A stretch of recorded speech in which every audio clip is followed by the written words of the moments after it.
Shabbat Shalom. This week's Torah portion begins with Moses gathering the whole community together, Vayak'heil, to reiterate that Shabbat is a day of complete rest, holy to God.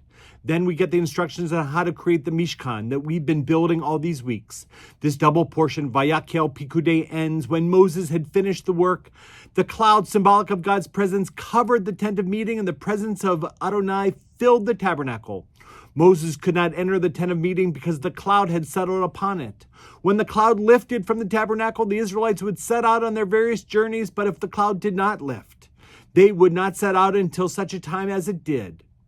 For over the tabernacle, a cloud of Adonai rested by day, and a fire would appear in it by night, in the view of all the house of Israel throughout their journeys. For many of us, our connection with God often seems elusive. Our ancestors, though, were given a gift. The Israelites were able to experience God's presence, real and awesome might. They could see it day and night. We do not always see the grand miracles that they did.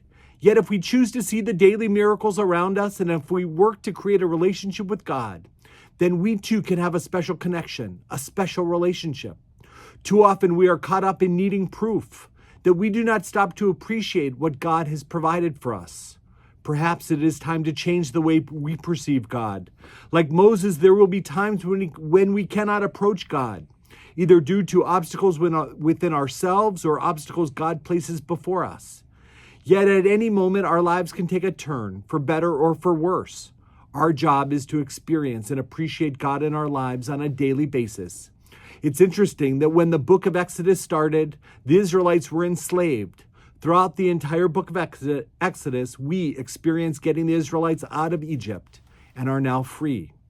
And so as we arrive at the end of the book of Exodus, God's presence appears to be a constant for the Israelites. May we feel God's presence, and may we all learn to appreciate the presence of God in all of our lives. Chazak, chazak, v'nit chazek. Be strong, and let us strengthen each other.